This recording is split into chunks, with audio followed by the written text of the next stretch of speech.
sir. And it's okay. Red Dot was watching. That's all good. Moving forward. It's all you, Twyla. Roll call. Councillor Albert. Here. Councillor Kobe. Here. Councillor Ganong. Here. Councillor LaRochelle. Here. Councillor Ward. Here. Councillor Lunt. Here. And Councillor Fellows. Here. Next item. Next item is good news and recognition. You do have a resolution, Order 2020-58B, for emergency authorization to execute. It reads, be it hereby resolved that the Lisbon Town Council authorizes the Lisbon Town Manager to execute certain documents requiring action during any period where the Council is not meeting due to the COVID-19 public health emergency.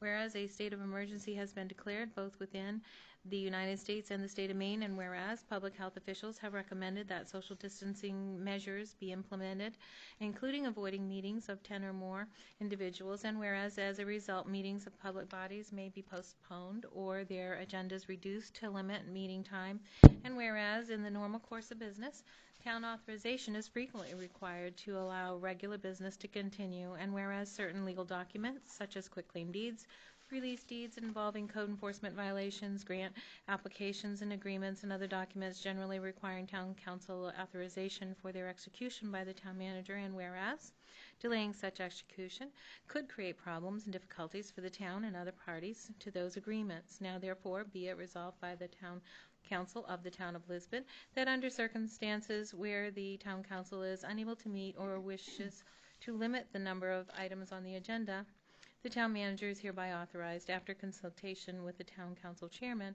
to execute such documents and agreements as necessary to avoid an unnecessary delay that could result in harm to the town or other parties to such agreements. The town manager shall notify the council via electronic means of the intention to take such action in advance of doing so.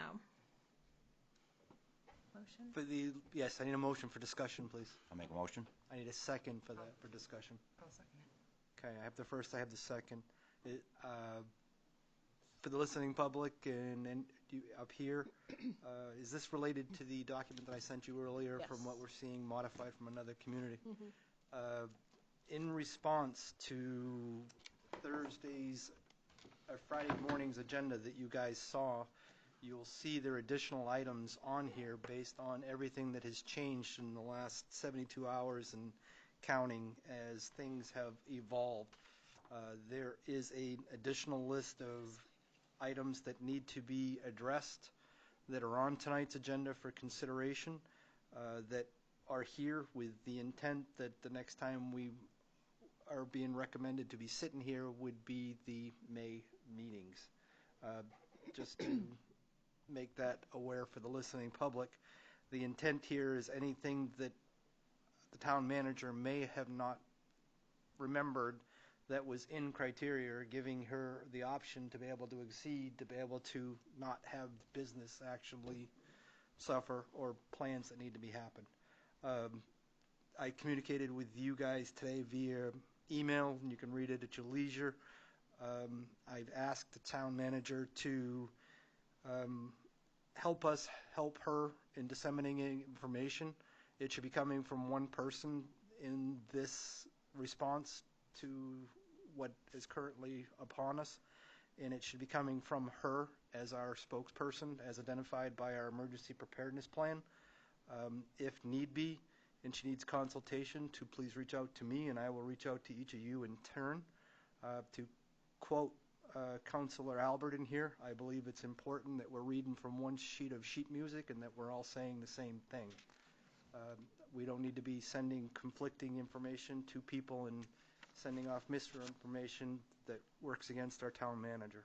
That said, that is the intent of what you have here. The other latitude that I took for tonight in preparing the modified agenda that was on the table when we got here is anything that could be put into the consent agenda, and I apologize in advance to Twyla, is intended to expedite this meeting so we're not delaying a meeting that is above the 10-person rule for needless purposes. So that said, that is all I have. Any other questions on the action that's before us? I think we're good. I'm good anyways. Move the question. Move the question. All in favor? Is it move the question in second? Or is a second? I don't think it needs a second. We had the second. Mark was the second. And then it's 7-0? Okay. 7-0. Absolutely. Next item, 12. So now the main motion as read. Yep. Is All on in the favor. table. 7-0. Order passed. Thank you. Public hearings, none. The audience participation response for agenda items is next. Anybody have anything they'd like to discuss tonight that isn't that's on the agenda? I have one. It's going to be a little bit different, if you don't mind, for the benefit of. We have before us 5 bids that are on tonight's agenda for consideration. After a conversation that I think I personally made go sideways at the previous town council meeting with our Public Works Director, I would like to actually go through our purchasing policy to paraphrase one of the considerations I would ask for the things that are on tonight. Key points from our current policy is the fact that under Section 8631B, no payment shall be made or obligations incurred unless there's sufficient funding from the town manager or town current council in advance. Small purchases of $1,000 should be authorized by department heads, does not require formalized bidding. There's an informal bidding process for anything above $5,000, but less than $10,000. It's ambiguous because it has no reference to who makes the award. Is it the council or the town manager? Formalized bidding actually is anything that exceeds the $5,000 threshold, and it actually requires a formalized notice of invitation to bid at least 5 days in advance, Randy. That's clearly written. So my 14 days that we're referencing is just a recommendation at this point. Bids shall be sealed and identified as bids on a sealed envelope. Purchases in excess of $10,000 shall require in excess of $10,000 shall require approval of the town council. Again, it's ambiguous. Why reference 5,000 for a bid if it only requires counting before council at 10? I think it needs to be cleaned up. And then other things within that, there's a local bidding preference for if all bids are equal, a 2% associated with that. In that regard, I think we should be promoting local businesses as best we can to be able to look at those kind of things. One of the other bids that's actually being considered for tonight's consideration by the council is one for hourly rates over small projects. There's nothing in our current policy that allows for a bid of a year's time period, because in theory that could elevate to the $10,000 rule, and I would argue that it has to go before the council for award to an individual. That said, I think the proper recourse here would be to look at what our current purchasing policy is and try to fix what is needing updating in that, rather than keep pushing things forward. That said, that's my public input. That's not even signed yet. Anybody else have anything else tonight? After the other night, I looked at that also and saw those things. I know you did. It's a little confusing. It says some very definite things, but then it leaves out others, and I think that needs a little help. Yep.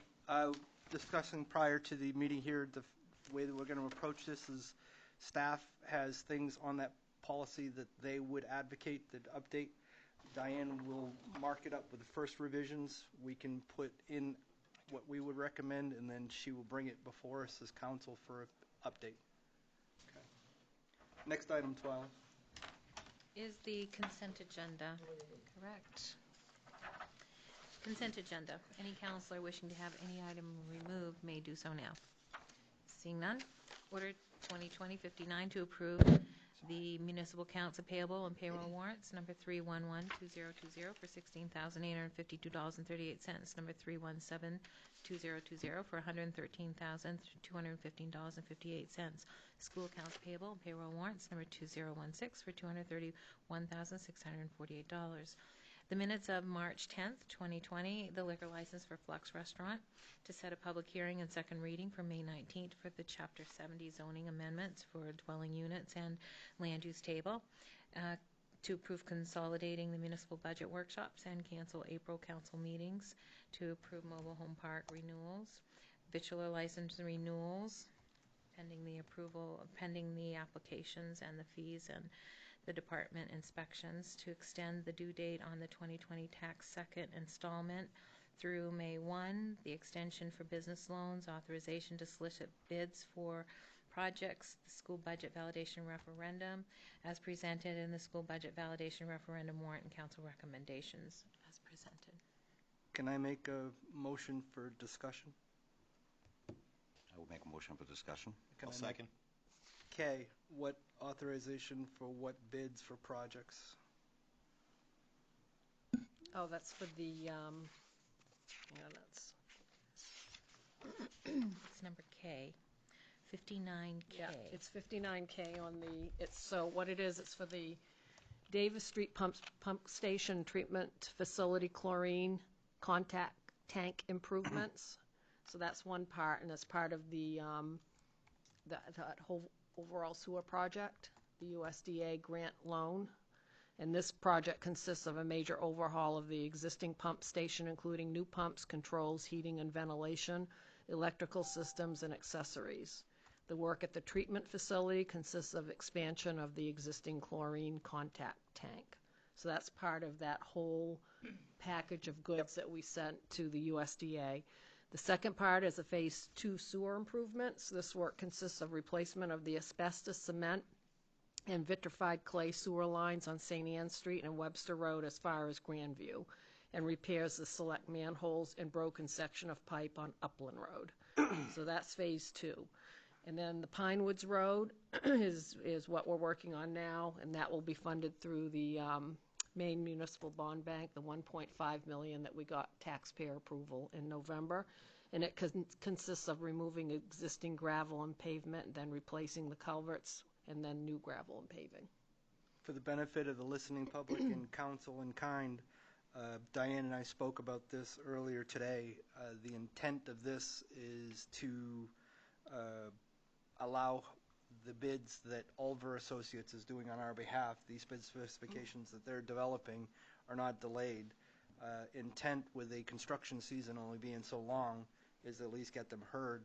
The recommendation that I gave Diane at that point in time was to be as flexible as we can, knowing that these will not be coming back before us for action until at least May 5th.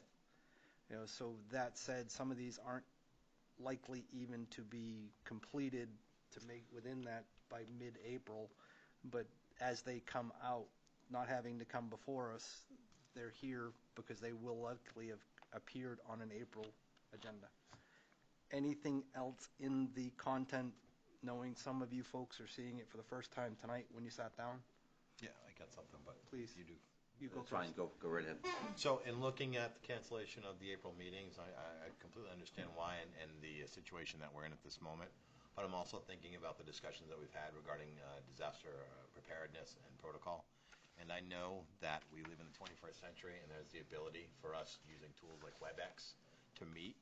But I need to understand too, is there a legal component that says that we have to meet in person with one another? Is that something that is a legal piece? I think it's worth investigating that, because the tool itself to use, we could meet. I'm not saying for this April, I'm just saying we can meet, and I think it's important for us to investigate that going forward, because I think that's the kind of thing that will allow us to be more responsive, to be able to not interrupt business no matter what happens.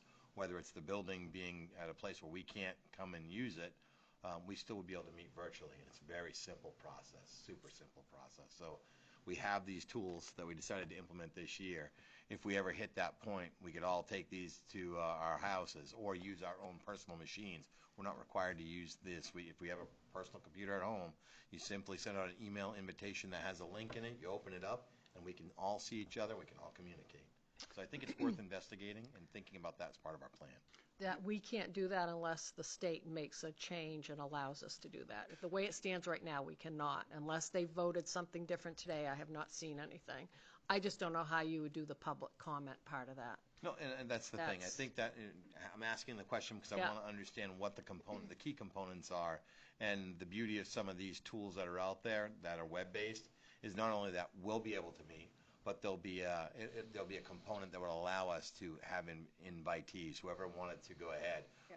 Now, I don't know all the logistics. We'd have to investigate that. But at least I wanted to start by saying, is there a legal aspect to this that There is requires right us? now, unless the legislature takes action to change that temporarily, and I don't think they have yet, have they, Cassie? I don't think haven't it- heard anything. I don't think it'd be a temporary thing. I think that we'd have to kind of, if it's going to be something, it'd have to be something that we would put into place permanently to say, hey, in the event of this, we'll do that. But I don't want to beat a Yeah, I dead don't horse know. here. It's just something worth investigating. Now I know that there is a legal component that requires us to all meet in the same spot. Then Yeah. That was the same question I had earlier when I was talking about people being absent and being able to meet virtually. And when I inquired of our representative and he inquired, it was like no. And the legislature is not likely to take it up, at least permanently. right. I don't know about an emergency-wise, they might, but not permanently. It just doesn't have enough, at this point, or at that point, it didn't have enough interest at the legislative level. At some point, they may need to do it so they can meet themselves, right? I was going to say, yeah, we'll drag them kicking and screaming in the 21st century. Yeah. It may take a little while, but we'll get them there. Diane, could you mention something to me before for the benefit of the rest of the council about what we would have to do for IT? Yeah, well, I did. I checked with Roundtable today to see how we could do that and still have the public part of that. And he said we're not set up to do it yet, but we would have to purchase some equipment to get that done. And he said it could be anywhere from $2,500 to $10,000 to do it. And then I don't know how long it would take to get that all set up. I think it's But all we part- can yeah. explore that more, and it's like Zoom meeting or something, Yeah. Zoom meeting. And But they're for a everybody great- to see everybody, and There are a great deal of tools that we can use. Yes, So yeah, and I'd be interested to see what I'm their not the quote tech came in. person, so I could not help you with that. It's good that we're investigating, and I think Yeah, that's the but thing. I checked with them to see if we had that capability. I didn't think we did, but I wanted it verified, so. For the benefit of a budget list that's actually going to be discussed later in the May timeframe or whatever, can we get something from Roundtable to figure out what there might be for a bare minimum to be able to, if we choose to move in that direction? Yeah. That gives you plenty of time to not have it be something that's done this week, but just to at least have that for consideration. The other tool that, if you don't mind throwing that on your list for them, because they've probably given you one, WebEx. Have them look at WebEx as well. Bex? Because Isn't we're gonna have to GoToMeeting go- one also? Go to Yes. meeting we use All quite a bit. all three are pretty much the same product. It's Right. who's It's licensed. rebranded, yep. Yep. Yeah, we're looking at the licensing based on what our need is and what cost associated with. If I may, so Because, if the legislature doesn't act on this, we can't do any of this. That's so. fine. I think we're just want to see what it looks like on The paper. application of Zoom can still be done for public meetings. It's how do you get the public commentary that we can't address. So the fact is, like I'll use for an example, tonight's city council budget presentation is a workshop. That can completely be a Zoom. That is what's going on currently right now in Lewiston, and they are using Zoom as much to be able to get this. They're a bigger community, so it's even done between departments at this point where you're trying to limit exposure for groups of 10 or more. But anything that actually has us come out the other side of better preparation, it's at least best to at least flush it out. Getting real-time feedback from constituents, we're all taxpayers. It's what we always ask for, and 9 times out of 10, it's not always feasible for them to walk in here and sit down in a seat. But if we can make it so there's I'm spitballing here. If there was a chat component for some of those things like workshops, we could take real-time questions that came in and review them, not at that moment, but as we were going through and be able to review that and see if there's something there that we can pull into the conversation that might be beneficial to us and for them. So. A couple of the items, I guess, I'm sure that you actually, eyebrows went up on the idea of the extension of the the tax bills into the May 1st, and also the extension for the business loans. Has there been details worked out on that at all yet? Is that just strictly a, No, what we would do is we would just go into the computer now and just change the date that interest would start, and we'd change it to May 1st. and the idea of the business loans, is that the same thing as far as? Business loans, yeah, we would do something in the software that we wouldn't accrue any interest until May. Until May? Yeah. And that's something that would be, that we would be In the putting- penalties, you have the authority to do that if you want. It's just give them a break, because I know that what's going on is probably going to affect them. You're talking 3 loans. But the idea of the tax is more, that's. That's more on, taxes were due yesterday, so it's really not going to affect the bulk of them, but we don't know how many of them would have paid, If they but decided not to because everything's so up in the air right now, and they might want to hold on to that money, so that gives them until May 1st. Maybe we can get through the bulk of this, and then they can decide if they, Are we going to advertise that on our website, or is that something, I mean, I'm just curious how people actually get that information. Is that- yeah, we can send it, we can put that on the website. All right, that was just my question, Yeah. so, oh, I'm good. All right. Any other questions of content? I apologize, vetting that a little bit for discussion. No. I did have the benefit of the dialogue and did take liberties to try to push as much up there. All in favor? 7-0, order passed. Next item, Twyla. Next item is council orders, resolutions, and ordinances. Order 2020 number 60 to set the public hearing for April 7, 2020 for the facade grant, but it's been revised to submit the facade grant application now. So the DECD has waived the public hearing component of it before submitting the grant application. We're still going to have to hold a public hearing, but it'll be later on. And so now what we'd like to do is Just approve its just submission. approve the submission of the grant, yes. I will this take a time. motion make that as motion. amended. A second. I have first, I have a second. Any questions on content? All in favor? Order passed, 7-0. The application deadline is May 1st. Perfect. So that'll be something, again, that doesn't have to come before us because you have the Right. first order to be able to do Yep. so. Next. Order 2020 number 61, the Crystal Spring Healing Alternatives, a manufacturing license. I'll make that motion. I need a second. Second. This went before the planning board and with all the recommendations for the various departments that act to inspect this, police, fire, code enforcement. Twyla has those in her possession if anybody's interested, but All seem to be in place. all in favor? 7-0, order passed. Next item. Order 2020 number 62, the Rarumbo Mill Site, a material removal and fence replacement.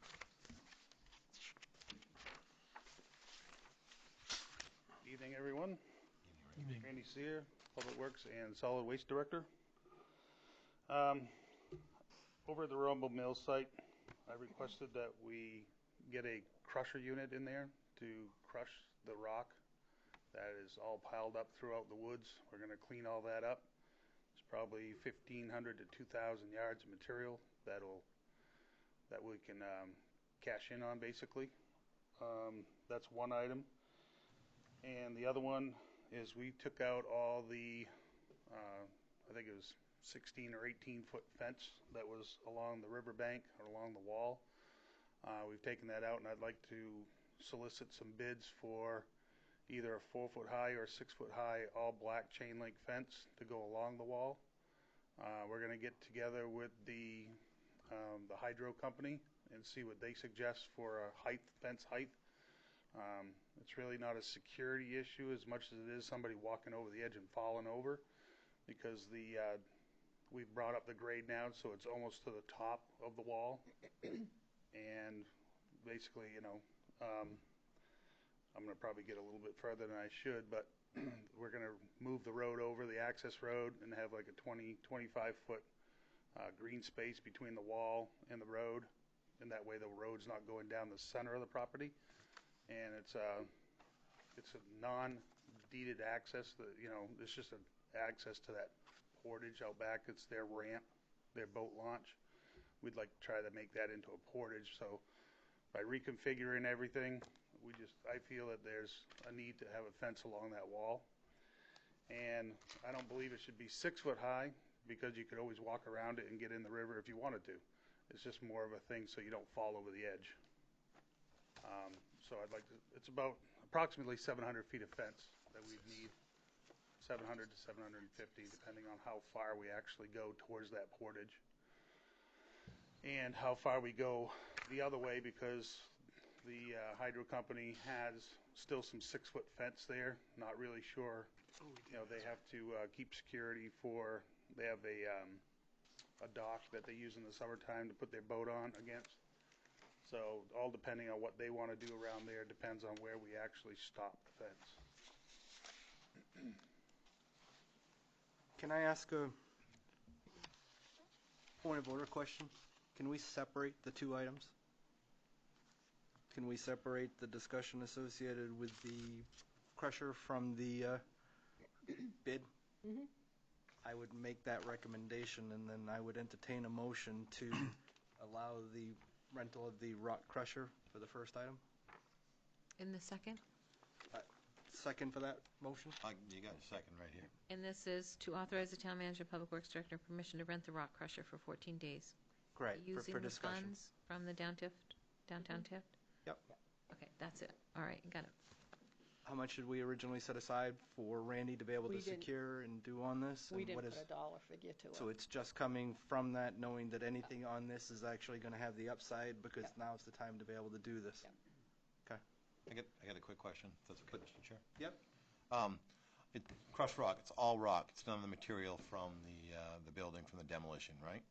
There's some other product in it. There's, of course, of gravel that's on the site. And the big mound that I was unearthing today, you know, just grubbing out today, has got a lot of natural gravel, but it's all round rock. Right. I'm going to run all that through there, along with all the other rock that's probably just been pulled from the river. We've already gotten rid of, you know, we've taken and buried the concrete with all the rebar. Yep. Because the Thompson machine had come over and investigated, you know, what we're going to be running through their crusher. And they said that no metal whatsoever, of course, you know, makes sense. But so I've pretty much cleaned up all that. And now that I'm going through and picking apart the piles, I'm just stacking rock. But there's, I'd probably have to say like 500 yards in that pile of just, you know, bank run gravel that I'm going to run through the crusher with the big rock. So it makes it better material.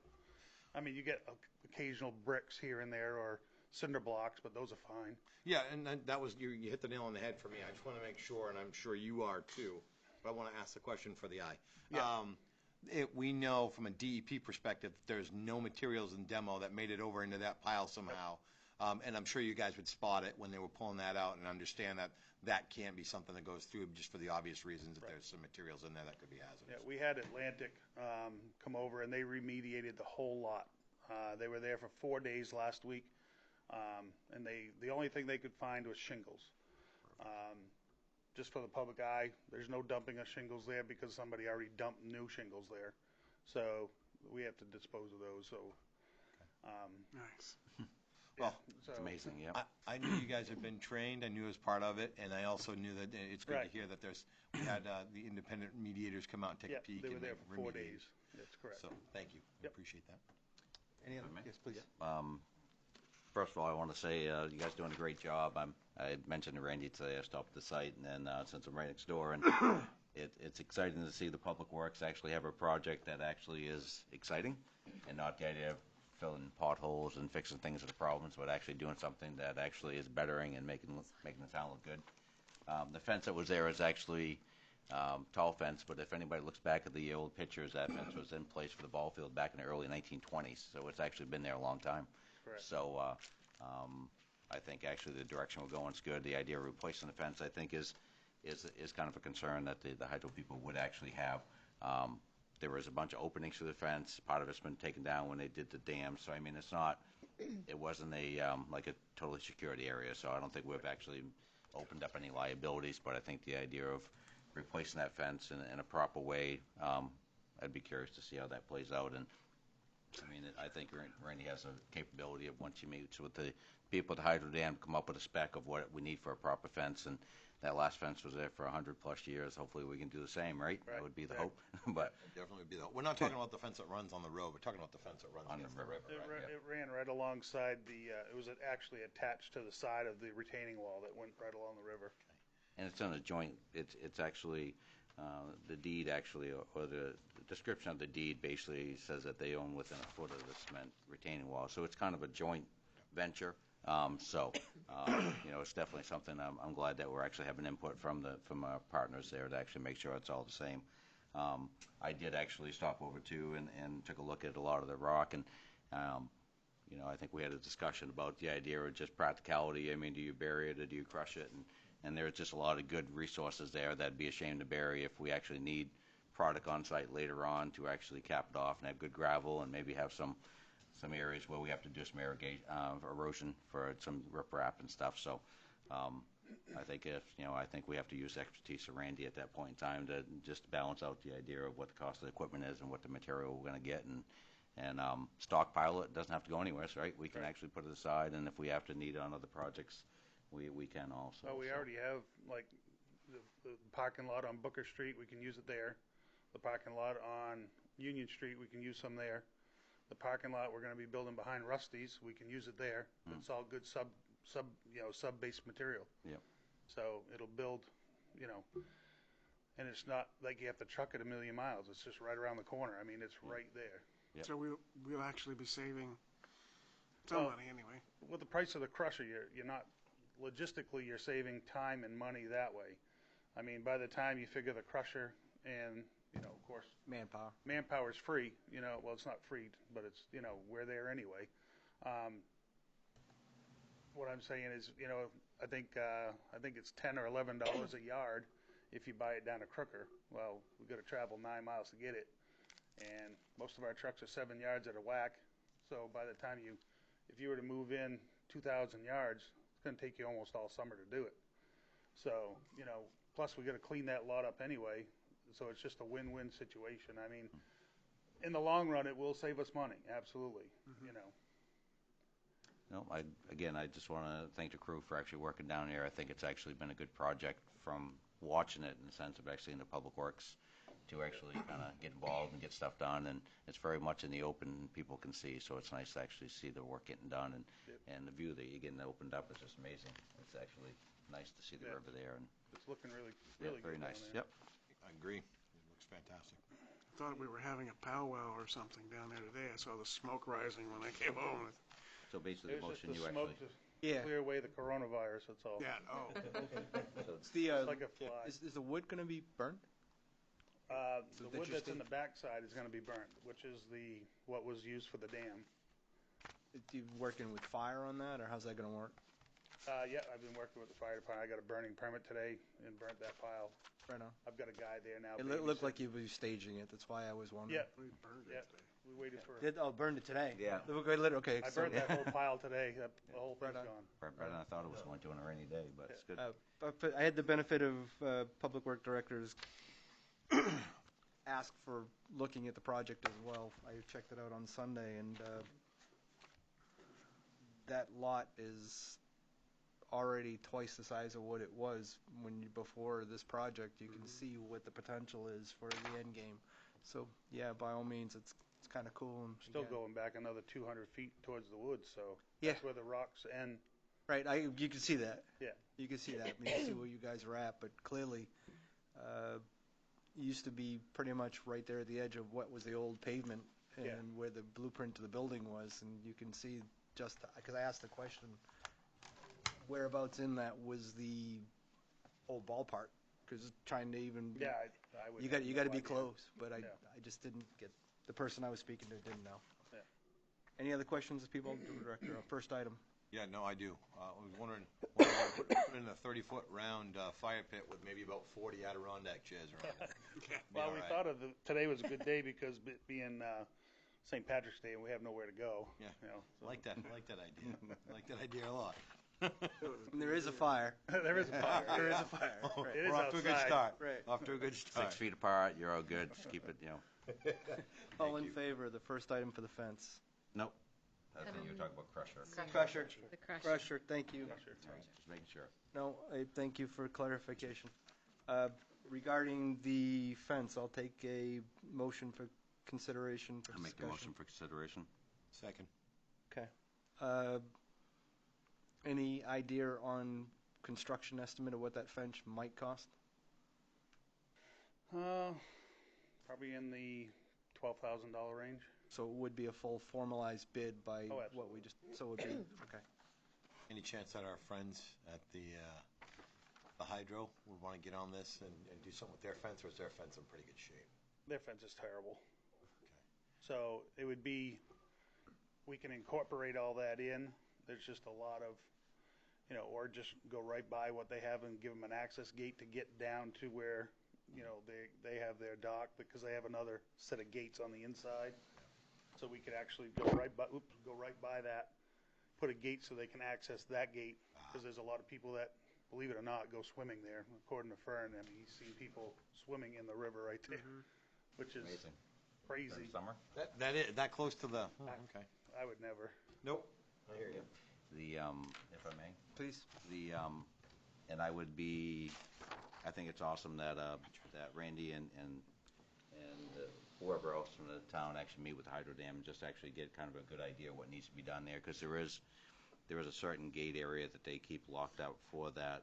It's actually a portage dock, so basically they're required to have an area, so if you're canoeing down a river, get to the dam, you gotta have a place to get out. So that's why the dock's there and there's a gate there. But just beyond that's the old fence that goes, they used to block you from getting into the access to the lot, which is, as you said, very much run down.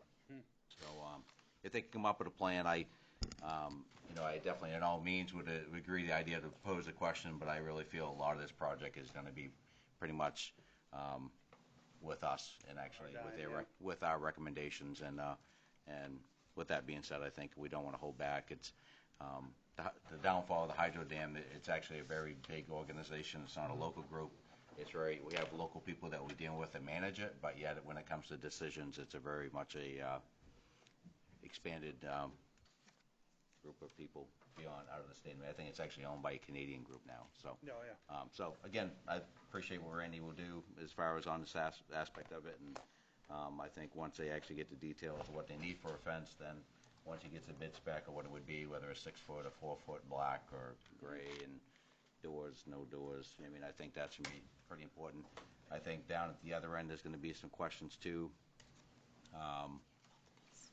With the idea of, I never realized it, but now working down in the area down below the dam, there is families that go swimming there throughout the summer. Teenagers and families that swim down below in the rocks, which I would have never thought before, but there is. And this past summer, they've had to lock the gate by the upper dock because teenagers were swimming and using the dock on recreation, and that's really not what it was designed for. So down where we have an area at the other end where Randy's kind of guesstimating where we need to end the fence, we're going to have to make a serious question of when we do that, what type of water access do we want there? Do we want that to be fenced or open? Because if it's opened, it will be an area that people will be. It's more visible. It's going to be swimming.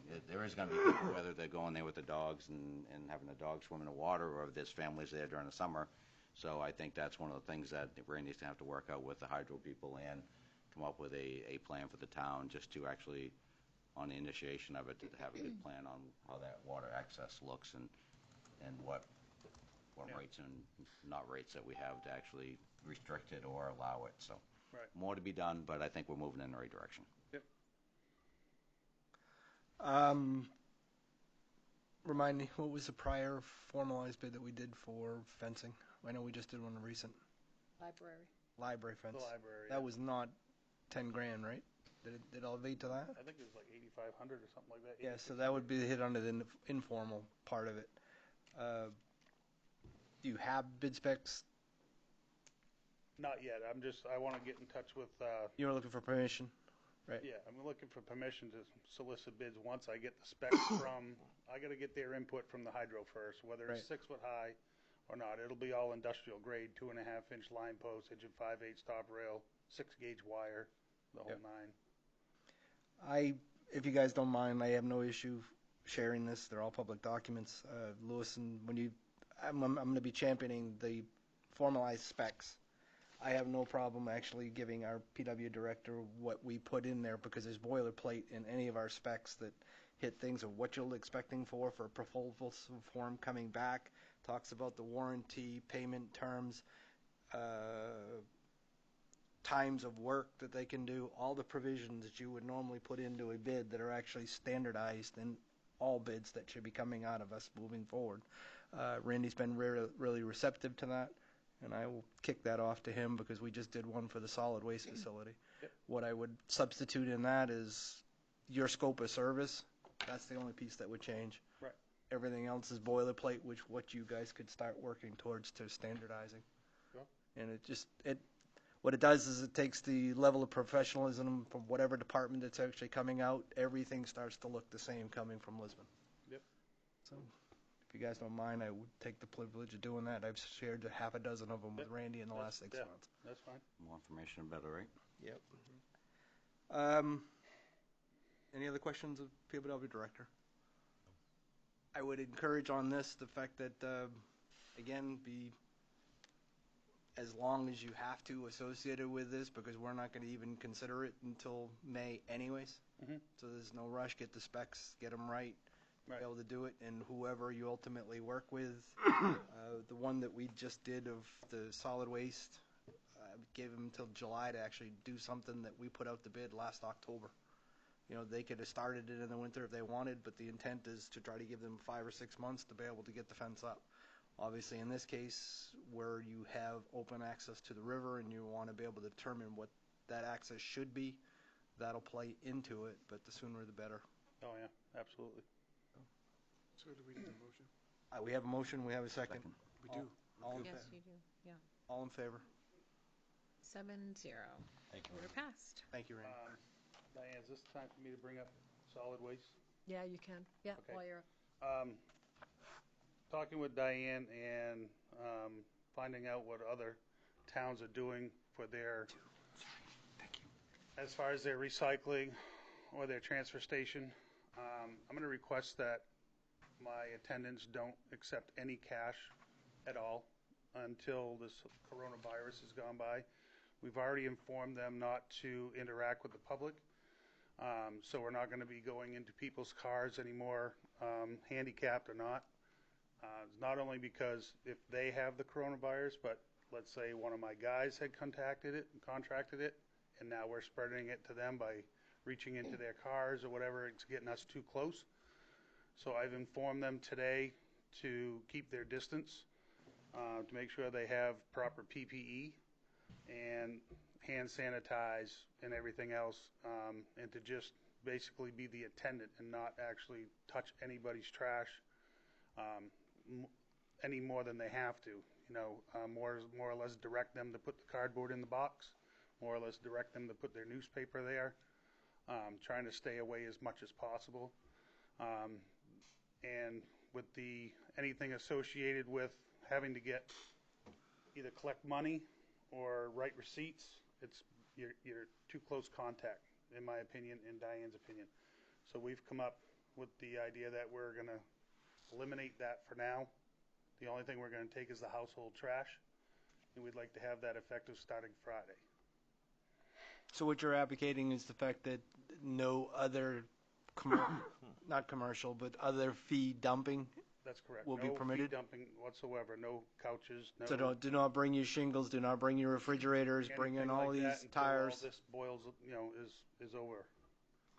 So there's no close interaction, because it's not only are we worried about the person coming in. Yep. But we don't know if the person that's Sure. giving them the permit, or not the permit, but the receipt, or taking their money, or giving them change, might have something. Yep. That we It's a don't cash know. operation that doesn't have to happen. That's correct.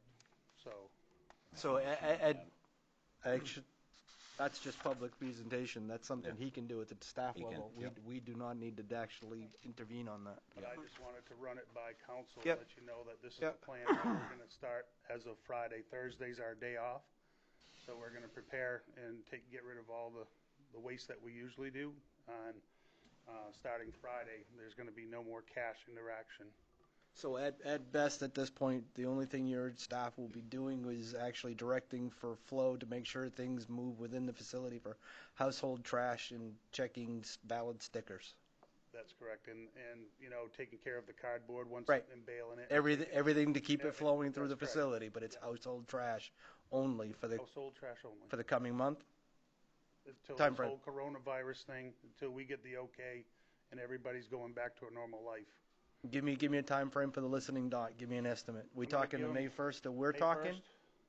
or would it Well, 2 weeks? no, more than 2 weeks. I would say almost 2 months, probably. Yeah. I think we ought to reevaluate it when May 1st comes. Well, I think that's a great I idea. really do. I think. for the it's a listening moving public, target we will right now. reevaluate this in May 1st. But May 1st. for till May 1st, it's household trash only. Only. And may I, how do we Please. communicate that? Is that? That is I have a press release that's going to go out with all the changes that we're making, and I'll be updating it tomorrow. Is that something you put up a sign on the edge of the Yes. road Yes, down there we're gonna too, end so up you putting a guys don't have sign to up. deal with it? Yeah. Good, Okay. okay. The press release Chair, will also be please. included in the town website, correct? Yeah. Yep. Okay. Can I ask a question? When you're prohibiting fee-based things like couches and whatever, what contact are we worried about? Well, it's the interaction with cash. Okay. Because it's not so much them throwing their couch out, but it's when they have to pay the $10 and they come up to us and they need change, so they give us 20, and we give them back $10. We write out a receipt. Well, they're right there in the office with us, or we have to go to their car. You know what I'm saying? So there's too much.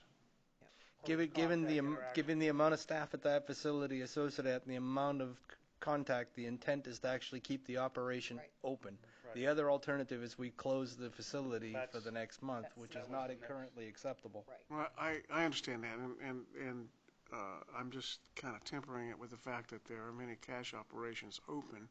Not that they need to be. Right.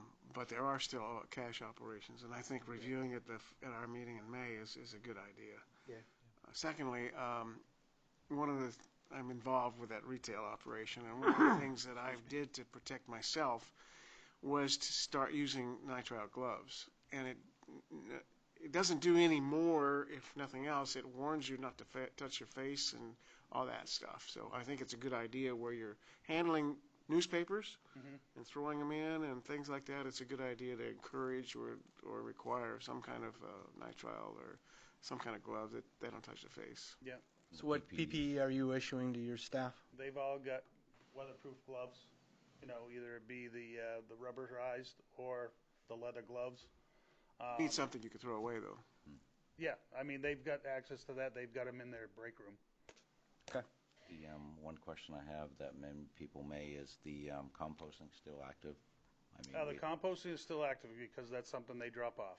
okay. Yeah, and it's something that's, they drop off, and we have no handling of that whatsoever. Okay, Garbage just- to garden picks it up, so So That's as not an people issue. listening tonight will still know the composting the is. compost is still going, yeah. Okay, good. The key here will be the communication, so that the less people we have showing up with a couch Right. and being aggravated about that. I think Reason- Yeah, and the reason why I went to Friday, because if they already have it on their vehicle tonight, and they didn't go today because it's raining and their trailer's full, we understand. That's why we're open tomorrow, so they can get rid of this stuff tomorrow. Again, for the listening public, the intent is to actually keep the facility open. It isn't to actually cause the hardship, but trying to minimize the potential hardship that could come from the topic.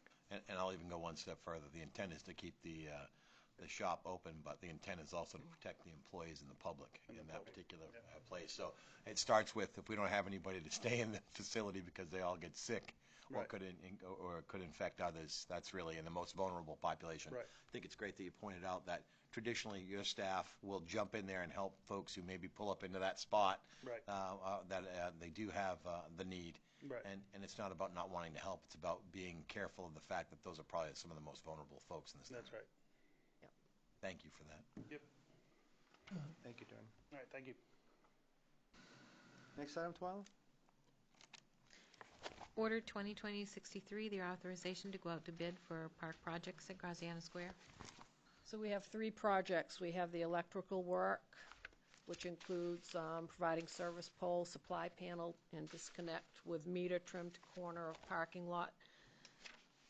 designated for vending, circuit size sufficiently to handle power for the entire park, including the gazebo, landscape lighting, parking area, and vending area. And also install underground wiring and conduit to the gazebo and install weatherproof receptacles at designated locations, install weatherproof receptacles to service vending area and parking lot, and then install underground wiring to landscape lighting and welcome to Lisbon Graziano Square lighting. So that's the electrical work that we want to put out to bid. The fencing work is to install a commercial-grade 6-foot-tall aluminum fence surrounding the park area with gates at each entry. Fence specs are included with the packet. Provide double-wide access gate for park maintenance and install a solid slat 6-foot-tall wood fence along border of the parking lot and a butter. And then the paving work, which will be to prep and install asphalt base and finish top coat at the parking lot area and pave the entry apron into the concrete walkway at Village Street parking lot entrance, and grade providing ADA accessibility as required, and grade and asphalt into the storm drain connecting into the parking lot.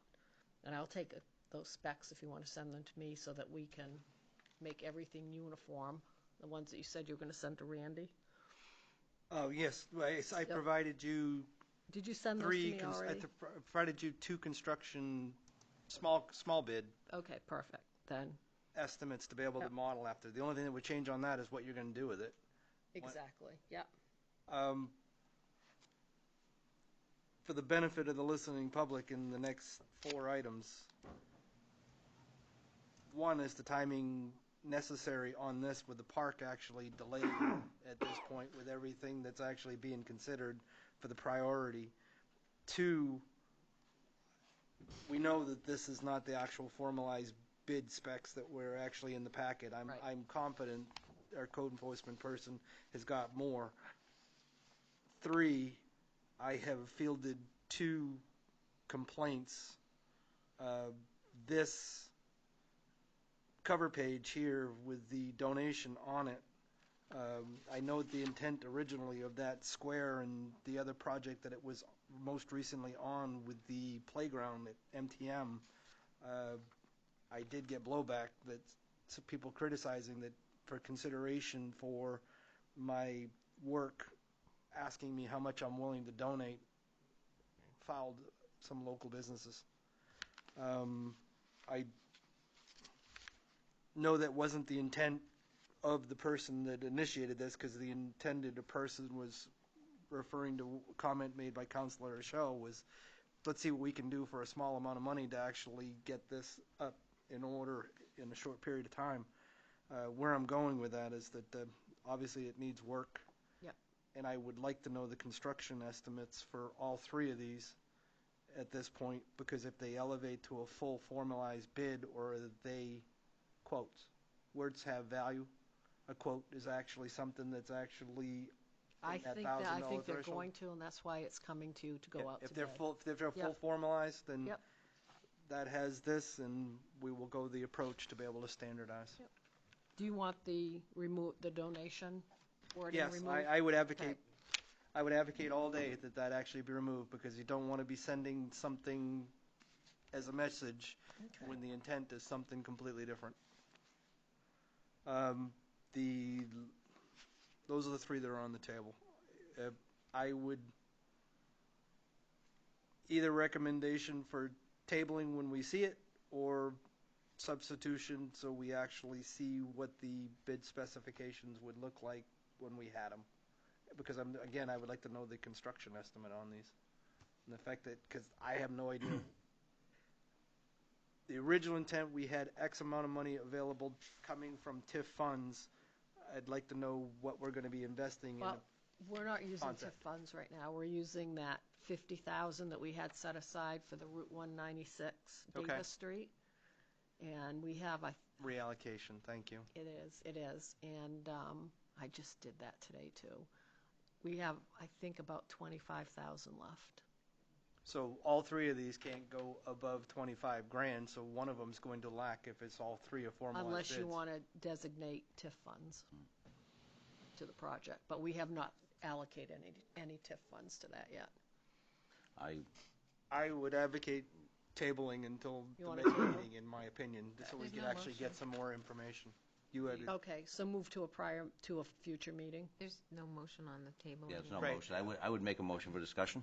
please, Oh, okay. second for discussion. Thank you.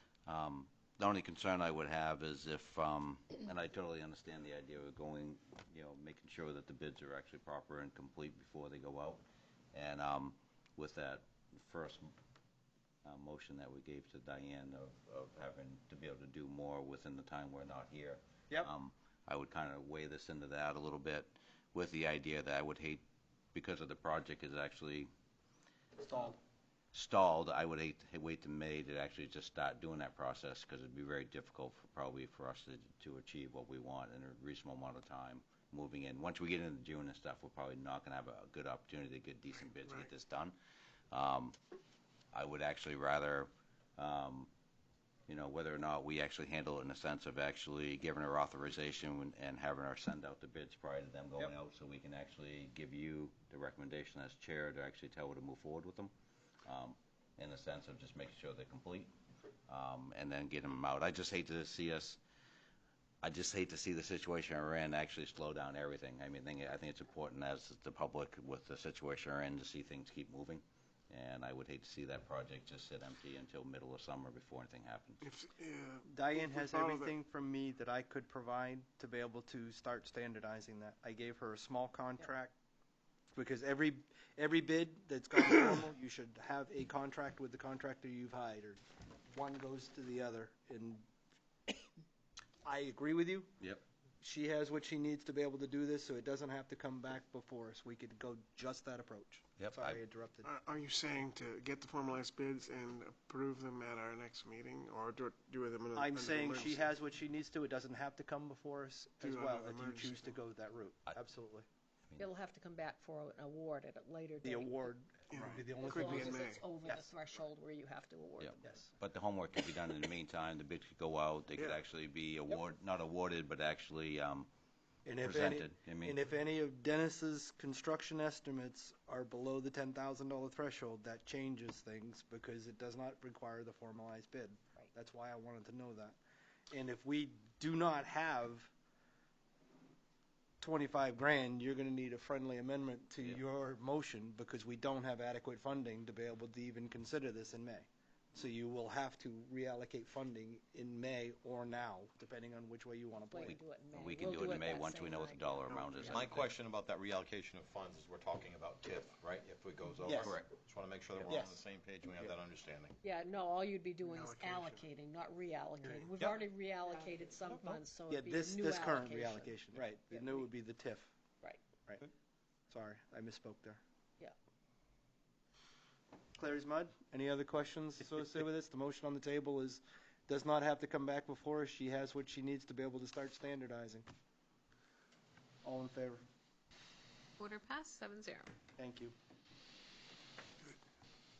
Next item, Dwellen? Order 2020-64, the solicit bids for building, plumbing, have HVAC, and electrical services. This came out of a meeting that we talked about earlier, and somebody here, I don't know if it was you, Alan, that Actually, brought this, or was it you? MSA. Yep. Yeah, so this is actually for routine maintenance. It's not for your larger projects that we would put out to bid. It's for the routine maintenance that we would be doing, so it'd be like per call. I see where you're getting, it could come over at $10,000, but it may not. I mean, it depends on Right. what your, it wouldn't for any one issue that we had, but if we thought it would, we would have to come back to you to Right. go out to bid for the project. Per application. It's it no should not, different than yeah. what Patriot Mechanical is doing for us on our HVAC now. We went out to bid, and it's by the maintenance contract, but if we were going to replace a bunch of units upstairs here, or the whole unit, we wouldn't just go to them, we'd go out to bid for it.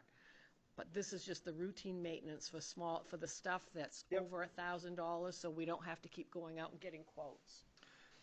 That's, In my opinion on this one of the limitations associated with our purchasing policy is we don't have that kind of flexibility for a master service agreement, MSA.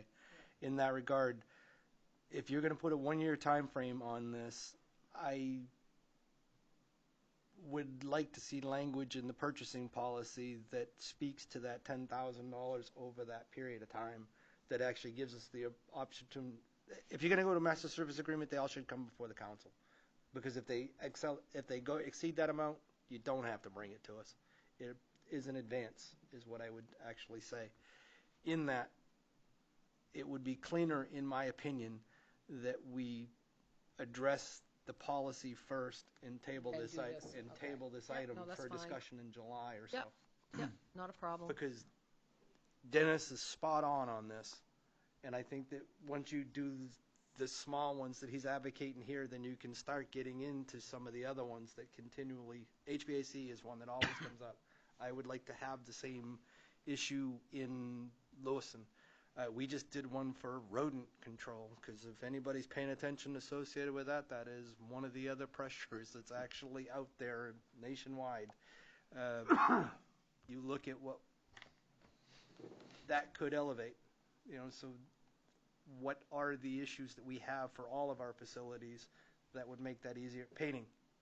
Pick a topic. You could have all of them come up. Yep. Yes, sir. You have, John? Well, the only thing I'm saying is in this case, there's no individual submission that's going to come above the 10,000. Is that what you're saying? And then therefore it could continue without, it could be. But over the term of a year, it could. Yes. Yeah. Yes. Is it paid over the term of a year? Is that what you're saying? You've got a contract term that actually should be awarded for that 1 year that should be elevated. For an here. hourly rate. For an hourly rate. So it's going to depend on what your routine maintenance is, what breaks down. Right. Yep. All I'm saying is, Could have an easy rather year. than having somebody armchair quarterback it after the fact, we should address it in the purchasing policy, that those kind of things come before us, as a blessing to be able to protect staff's interest. Yep. That's where I was living on that. Where were we with the order? There was no motion, was there? My motion would be to table until after the purchasing policy. Give it a date. No motion, really, so you can Yeah. just move to the next item. Move to the next one. Perfect. We'll come back. I got one thing on Yep, this, if you don't mind. please, sorry. No, it's fine. So, in thinking about, it being over the 10,000 and being, you had said, so we don't have to come, she wouldn't have to come back to us after. I know that we're going to discuss this later on down the line, but I just want to put it out there right now. If it was to go ahead and we would use that philosophy that if it goes over 10,000, we would give the green light now so that she wouldn't have to come back later. Would we want to install a cap of some type as well, saying if it gets to this point, so it's over 10 grand, but if it reaches this threshold, or gets to close to that threshold, then Diane would have that ability to kind of understand. You could have language in there that each individual item under that master service agreement requires a task order with a construction estimate. If the construction estimate exceeds 10 grand, then you could have them either come back before the council for consideration or force formalized bidding, either choice. Well, so good. That's what I wanted to understand and make sure that we're thinking about that when we come back to revisit The other this. thing is I'm probably going to look at that 10,000 threshold. Yep. And maybe Okay. bump that up to 15. I think the 10's not a bad one. The one I don't like is I don't like the 5. There's no jump between the informal. You should have a department discretion. You should have Yeah. quotes, and then the 10. Whatever those limits are. I mean, Yeah. I'm open for discussion because I see both sides of it. And the fact is, I run into it constantly. Is the fact that with inflation, 10 don't buy you much these days. It really It doesn't, and there's a lot of times that something may come to 11 or 12, and it's, and Right.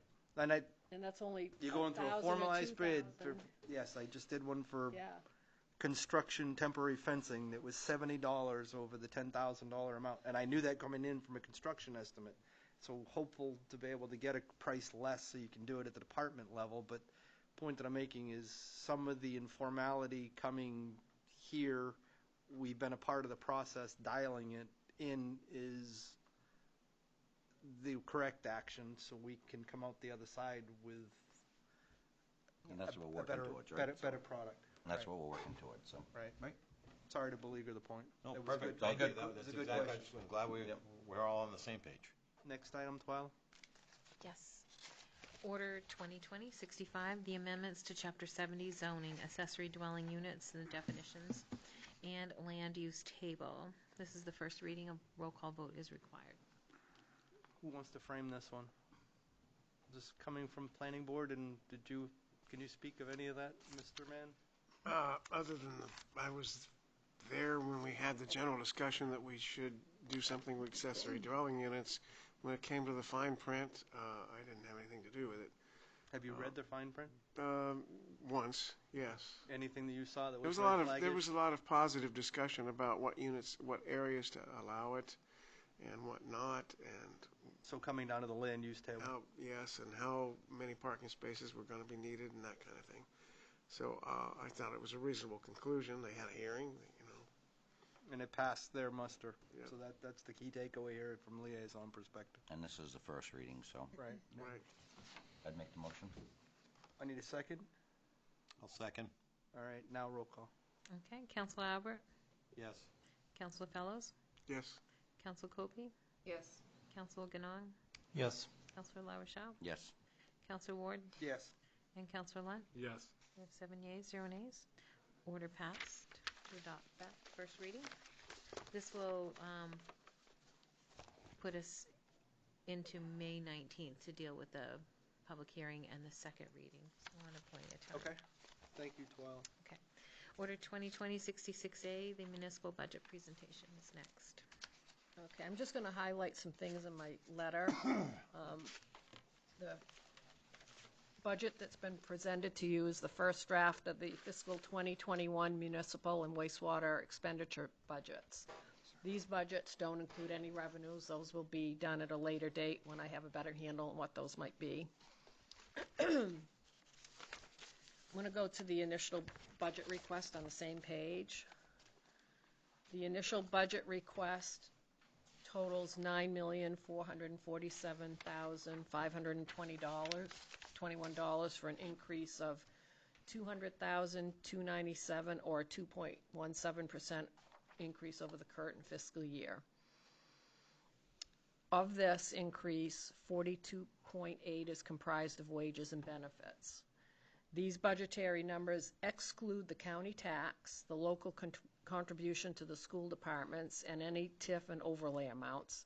Those totals which will be verified later during the commitment process, the last two, the TIF and overlay. The town's fiscal year 21 share of the county budget will increase by $45,000 over the current budget. That's not part of that $200,000 increase because I have no control over that. Wages and benefits total $5,336,897, comprising of 56.5% of the budget. This represents a wage and benefit increase of $85,726 or 1.63%. This represents also a total wage increase of $90,446 and a total benefit decrease, get that, a decrease in benefits of $4,720.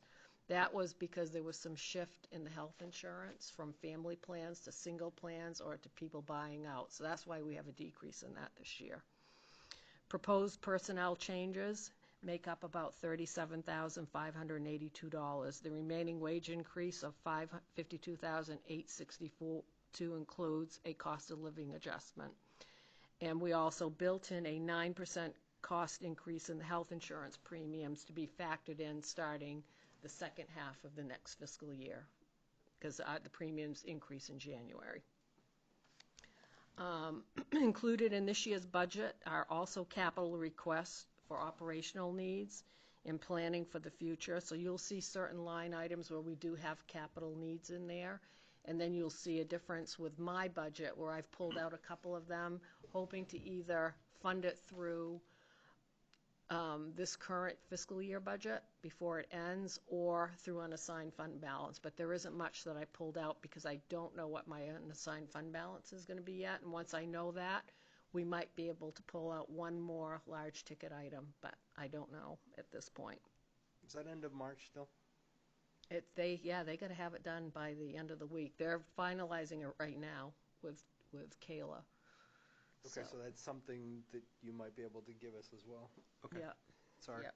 Keep going. So my municipal budget request is $9,429,121 for an increase of $181,897 or 1.97% over the current budget. And the wages and benefits are the same.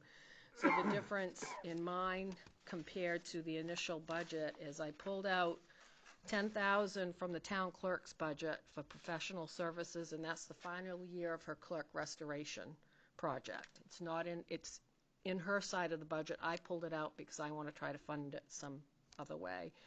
And the police department, there's $8,400 under his equipment for something he needs to do, but I'm hoping I have enough left in the technology budget to be able to fund that this year, so we won't have to raise it. So there's some unknowns right now with this budget. I've estimated a 5% increase in our town general insurances. That's the property and casualty, public officials liability. It's too soon to get a quote from them, but I always build in a 5%. And I don't know what our unassigned fund balance is. I just locked in with some great rates for our fuel. So we're making some reductions in the budget right now. Just in the police department alone, it's a $10,000 reduction. I don't know what Public Works is going to be, but it'll be a lot more than that. So, Can you give council the pricing per gallon? That was pretty huge. Take the moment to applaud yourself. We ought to buy 2 years' worth, I think, is what we need to do. Twice So the volume. Yeah, how much would it cost us to get tanks?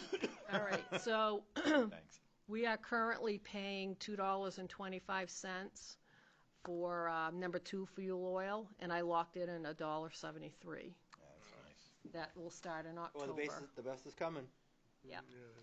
And for the diesel, we are currently paying $2.11, and I locked in at $1.58. And then the gas, we're paying $2.15, and I locked in at $1.49. And the propane, we're paying $1.79, and I locked in at $1.29. And I did all of this on Wednesday, whatever Need to day get it was. those rates too. Great, great So time to that's do what that. we've locked in at, and so that's gonna save us some on the budget. So as I get those figures, probably by the time we do our first budget meeting, I'll have a new figure for you. Thank you, and nice job. Diane, So- sorry, and I know we'll be able to ask these questions later, but with the installation of the new lights, the LEDs, was it deduction that? I did, I reduced it. Okay. I was conservative. Okay. I reduced it by 12,000, because I gotta see the savings Gotta here. see it I don't wanna happening. put us to, yeah. Yeah, good. I Just think they curious. said we were gonna save about 15 or 17,000, so I went conservative on that. There you go. Good. So, part of our, I'll go with my increase, the 181,897. I just want to give you some significant increases in the budget. The workers' compensation, our experience mod went up, but we factored in some credits we might be getting back. So that's 18,000, almost 19,000 of that increase. The building expense is another 50,000 because we have to repair the roof on the fire department. If I can find that in unassigned fund balance, I'll pull that out.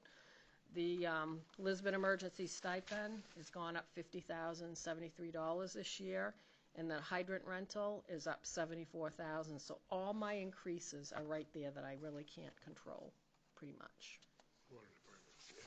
So, but if I'm going to try to pull that 50,000 out, which will really bring. Bill would remind us that the infrastructure was built for fire hydrants, not water consumption. So, if everything stayed the same, nothing changed in values, nothing changed in the current school budget, not his proposed, but the one we have now, and if the, none of that changed, my manager's request would be 28 cents on the tax rate, the county budget 7 cents, and the initial request would have been a 31-cent increase. So the good news is, as long as it doesn't get touched within the next couple of days, the projected revenue sharing increase to us for this upcoming budget is over 400,000. So that's going to wipe out any of my increase, and we'll still have some more money on the side to help offset the tax rate on the municipal side. Anybody have any questions of Diane before I suck the air out of the audience? Have at it. I had the benefit of, again, dialogue with Diane earlier this morning, knowing what we just acted upon earlier for next meeting that we'll have, May, we just cut everything that we agreed to previously on the budget workshops. Budget workshops are not a requirement of anything for the budget for a municipality. In that regard, they're secondary to it. I am not comfortable actually having them be out of sight, out of mind until May for one consolidated meeting to be able to have everything considered at once. If the council is in agreement, what I would advocate is you have the workshop schedule that you guys were given previously. Diane, it's in the, not on the jump drive. If you could actually, Oh, I could put, yeah, you could put it on the jump drive for just reminder. or send it to you and put it. Yeah, send it and I can forward it, or just Yep. forward it to the council, Yeah, that'd be and they can, people can save it. What I would advocate right now is for the March 24th meeting, what was actually planned would be elected officials, town manager, insurance, legal, technology, assessing, and yada, yada, yada, and the capital improvement plan. Diane will be sending us the capital improvement plan as well.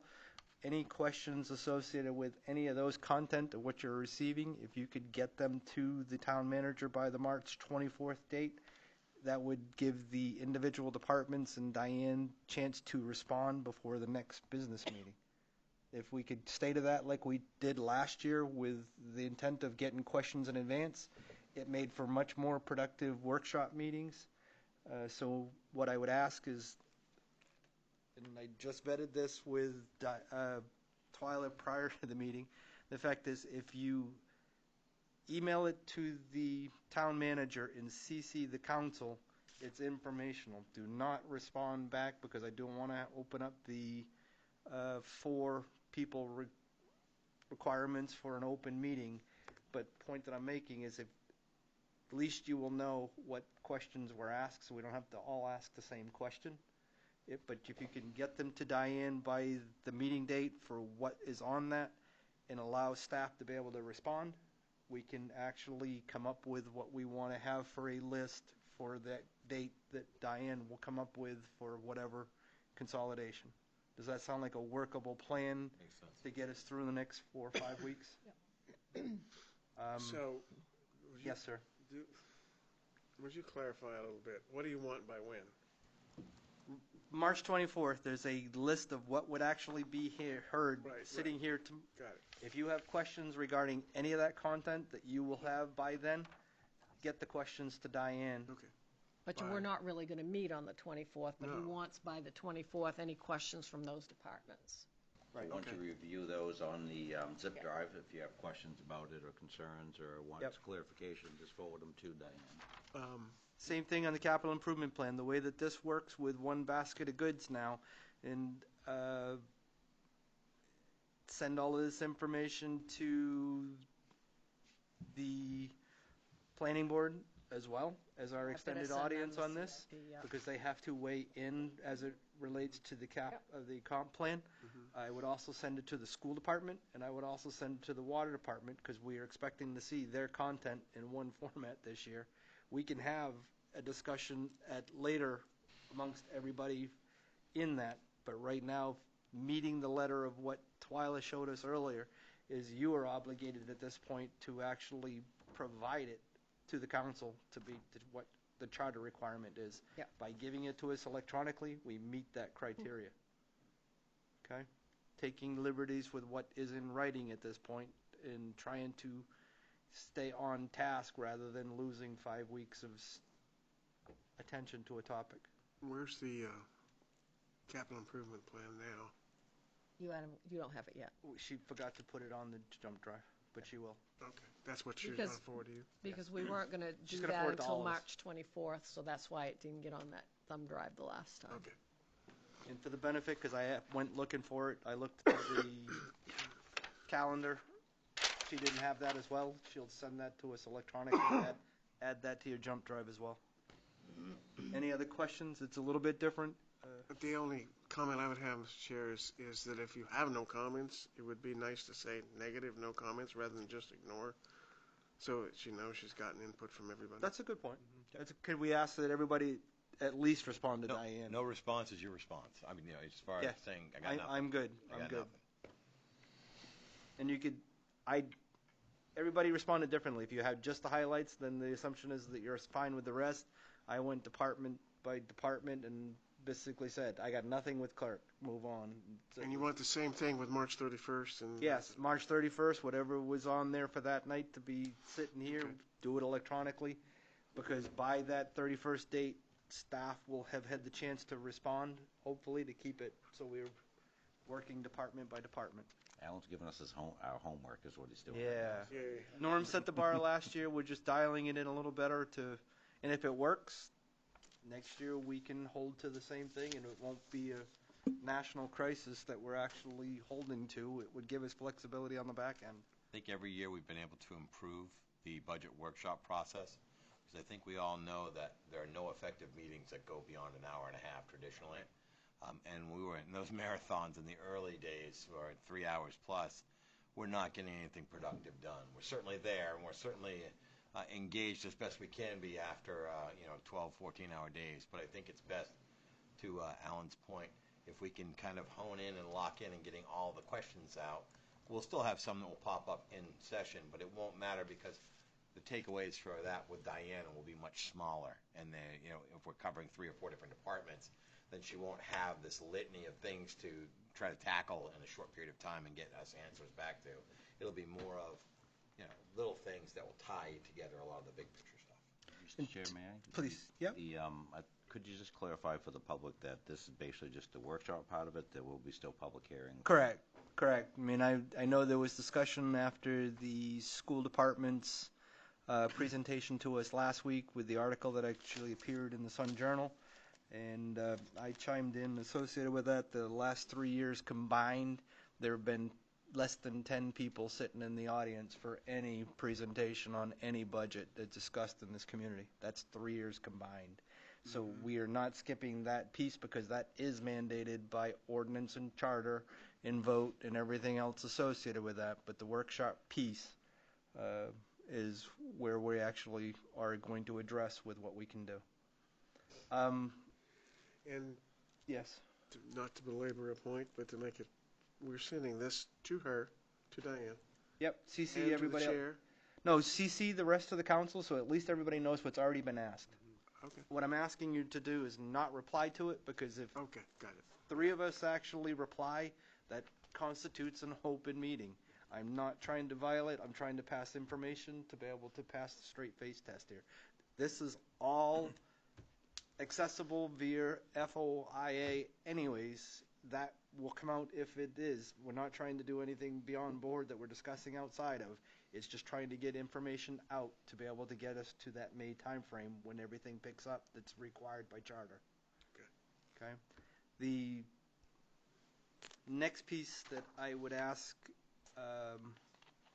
if you have any individual clear budget messages, you want to take a moment to actually communicate that as well.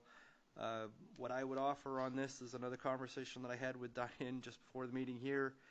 There's a lot of discussion today and a lot of different topics, and everything that I've heard in the last 3 hours associated with this is that we are game on with recession at this point in time, from a pretty large event and what it's going to be for cost afterwards. I am of the mindset that we are very fortunate that we are in a budget position that is not as bad as it's been in previous years for consideration.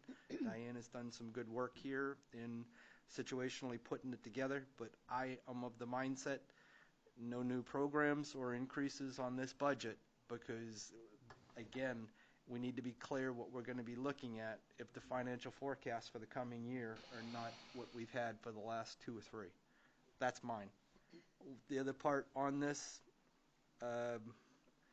Diane references on the first page of hers is excise. I wouldn't budget an increase in excise tax this year, because I think that that is going to be flat or reduced. The bubble that we've been seeing in the last 2-3 years is going to eventually catch up, and if we're asking for another year of it, I think it's just a bad idea.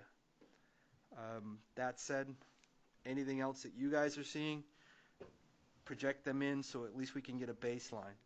Anybody, for the benefit of the new counselors, anything that is actually discussed whenever, like, for instance, the first one on the list is elected officials. If you have an issue with anything on our elected officials' budget and it's something you want revisited, please note that you want it added to the list. That infamous list that Diane maintained is something that we keep open right to the last possible moment, which is the June 16th when we have the municipal budget hearing and we ultimately adopt. You can address and we will deal with potential cuts at that point. So if you want it on the list, please make it known and Diane will do so. The first item we just heard tonight was the item with Roundtable to be able to figure out for networking to at least have WebEx considered. What does that look like? I asked for it to be put on the list. Anything else? New questions? I'm sure. You're going through the process. What I would say is normally, kid, you'd be in the deep end of the pool. March is ugly, but what I will say on that is there's a lot of good information in the materials that are actually provided to get us to here. So if you have any questions, just let us know what you're thinking. Same with you, Don. The fact is you've seen the process, you've been involved with the budget workshops. More the merrier, because I think it's strength in numbers. It's 7 people here with definitive opinions that actually come out with a better product. Anything else in closing, Diane? No, I think that's good. Next item, Twyla. Order 2020-66B, pay employees during potential closure. I believe in it. Yeah.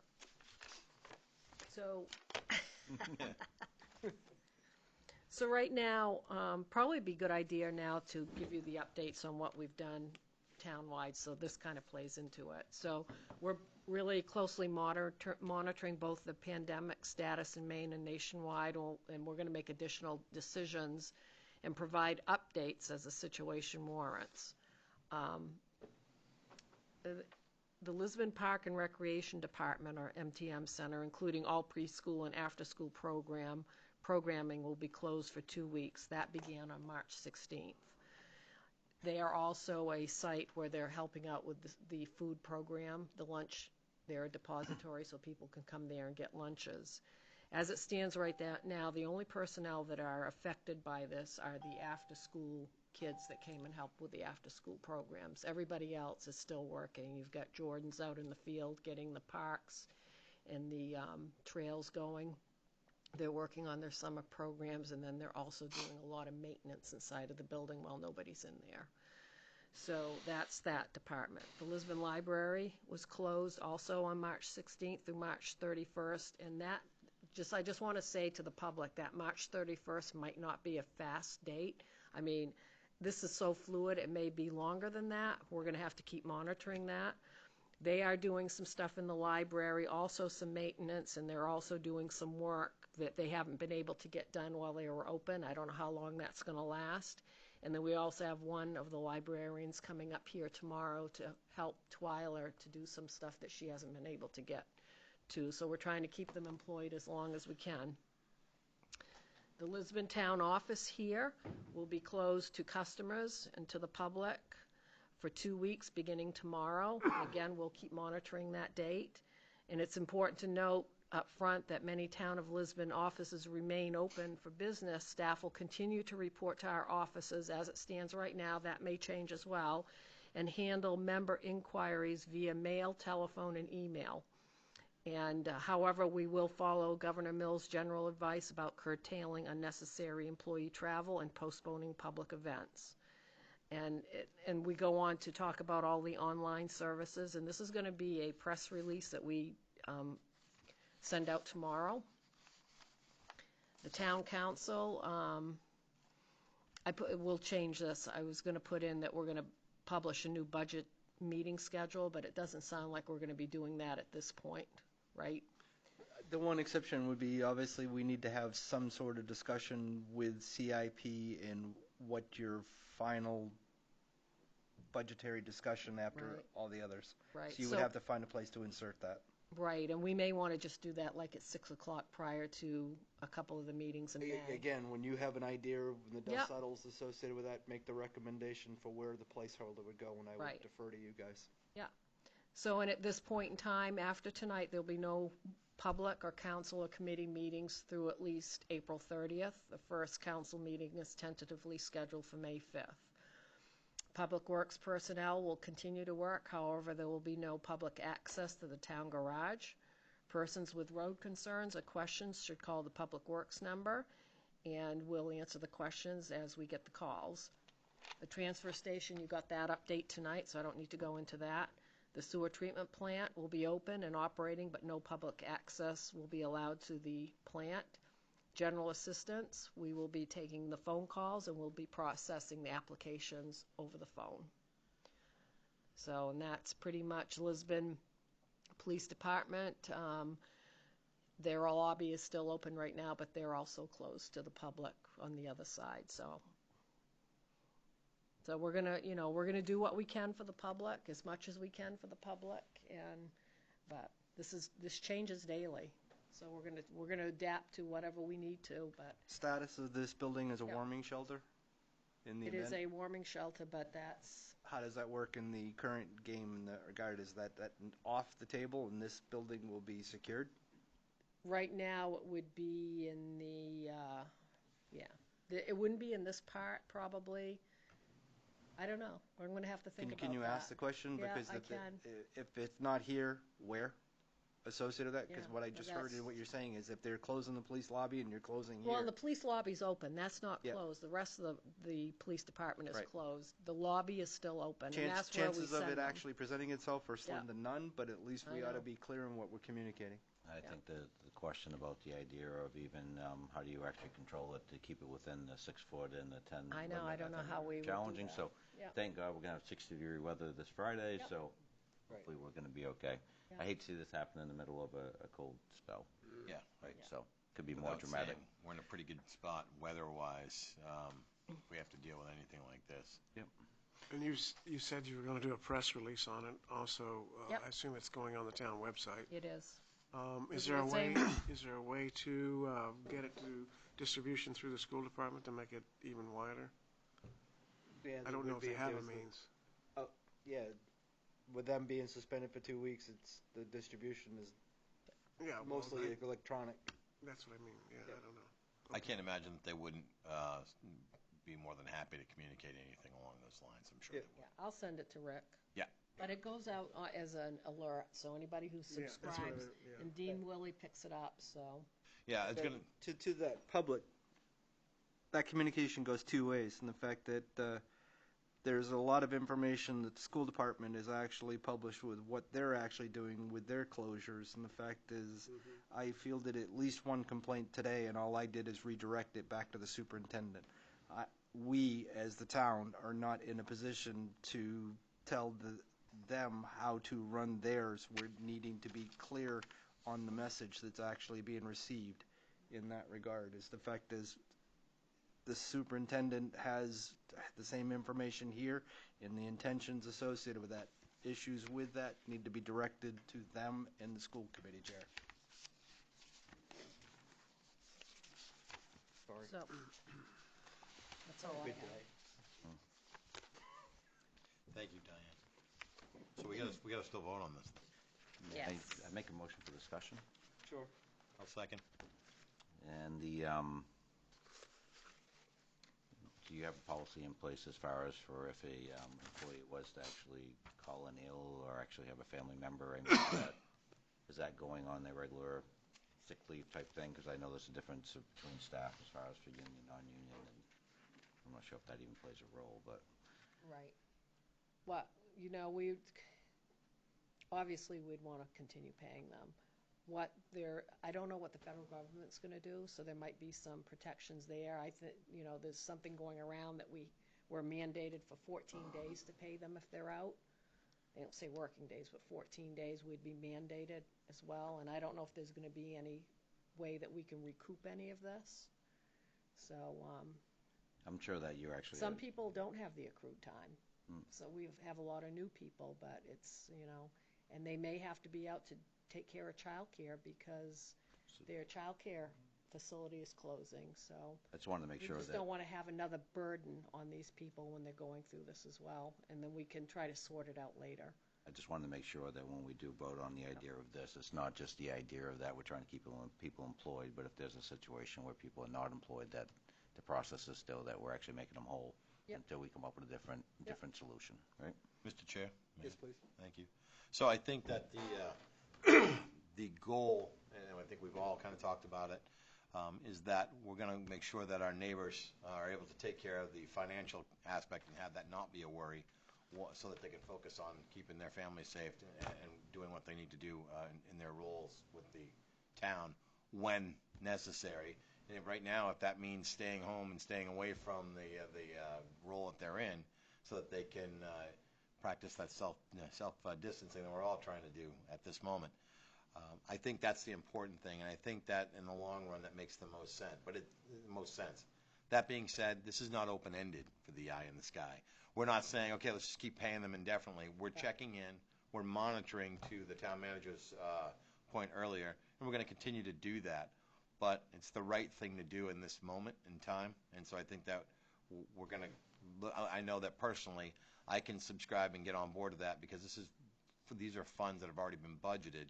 And so I think we want to go ahead and think about the human element. It's very easy to lose the human element in a situation like this, because we're all concerned about everything else that's going on with the hair on fire approach, but trying to remain calm and devoid of emotion so we can make good decisions. It's a delicate balance. So that's my take on it, for what it's worth. And there is a difference between closed to the public and what's actually going on. I mean, clearly in the communication that Diane has communicated with us, the fact is the library and the rec are what's currently there, and staff are still on board actually doing other tasks. One of the things that's consistent with what we're doing in Lewiston is the fact that every department has got a backlog of items that have been backburnered. Bring those to there and find out if you can get other people to be able to address them, because it beats the alternatives that somebody is not working. Right. I think that the situation could worsen easily, and depending on how things go, I still think, yes, I agree with this, and I'm wondering whether it ought to be an item to review at every meeting we have. Right. Knowing fully well that the next one is actually not slated till May 1st, Right. would get at least the intent. Right. So, and if what we already have talked about here, if you guys are good with this, the fact is that anything that needs to come up that is different than what you've heard here, Diane will run it past me, and I will get it out to you guys. And it will not be relying on email. I will call you guys individually, so at least you guys are knowing real time what I'm hearing and what's being discussed as it's evolving. Because I will reference an example there. In 4 hours, a decision that was made in Lewiston was already reversed as things evolved. The last 72 hours have been nothing but change, and we went from 250 for mass gatherings down to 10 in 3 short period days. The fact is, this is constantly evolving, that we need to at least go with the best information that's being presented. And there's nothing saying that we can't have an emergency meeting of the council if we need it. Right. Correct. So. That was, to that point, I was just thinking that as you brought that up, saying reviewing and I was thinking, well, we just talked about not meeting again until May, so Diane would obviously monitor and keep us informed. So we could either call an emergency meeting if we felt appropriate, or we could use a date that we, if we wanted to use the May 1st date with the understanding that we could pull in the emergency if something was to change. And Diane said, we identified May 1st as the date. However, there's a pretty significant change that we're going to require us to get together and vote on. So, food for thought. You're sitting in the audience, madam. Anything you're hearing that actually sounds foreign to you, actually being our EMA director, please come forward and state your name for the listening public. Lisa Ward, Emergency Manager. I'm hearing all good things, and I've been communicating with Diane and stopped in also to talk with her about making sure that we had information that we needed. We had a good response from the county level, which was really great, and it continues. I get slews of emails on an hourly basis, I think, from CDC, FEMA, Homeland Security, and all that good stuff. I think that the council's going in the right direction. I have to applaud Diane for the amount of work that she's put into it also in terms of making sure that all that information gets to everybody in the right way. And I visited Diane again today and reiterated to her that, you know, if there's any support work that needs to be done from my end, I'm happy to do it. And I just, I think that everybody's taking it EMA's right. placeholders for supplies that we were needing, so that it is being done. So we are seeing that, so thank you. Yeah, and I think information is the best defense, and that's what we're getting. And I don't think we're in panic mode. I think we're in work hard and get through it mode. And that's, I think that's really what we need to do. And I'm really, I was reminded today of the feeling that a lot of us have right now. And I think most of the people in this room can relate. I had a similar feeling after 9/11. And it's different, but it's the same. You know, what do we do now? And also, we have the tools, we have the means, and we can get through it as long as we rely on each other and allow others to rely on us. And as part of the resiliency of emergency management, it's also it's something that I think the town of Lisbon is especially good at. So we're in a good place. We have strong leadership, and we have the information we need, and it's all coming from a good place. So if anybody, I mean, I haven't really reached out to many people. I am going to be staying in contact with Diane, and I'm happy to talk to anyone who needs to. But I mean, I don't think everybody needs to have all the information that I have, but I'm confident that Diane has been disseminating the information that we all need in exactly the way it needs to come out. And here in Maine, we have great leadership at the CDC. We have great leadership at our municipal level. I think that I don't want to say we're good. I'm going to say that we're going in the right direction, and I think that as long as we continue to work hard. And the thing that I like to think of is always, just like with a snowstorm, just like with natural disasters, just like with any other emergencies, that we make sure that we keep checking on our neighbors. And I have the 10-house rule to check with people at 10 houses near you, the 10 closest houses to you.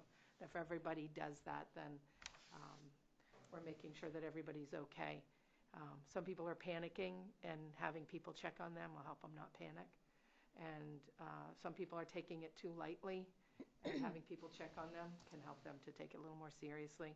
So coming from both directions and just keeping clear-minded and moving forward with it, I think that we have it pretty much, I'm not going to say under control, but I think we're going in the right direction. So Thank you. Thank you. Yes, thank you for all your work. We have a motion on the table. We have a second. Any other questions on the topic? All in favor?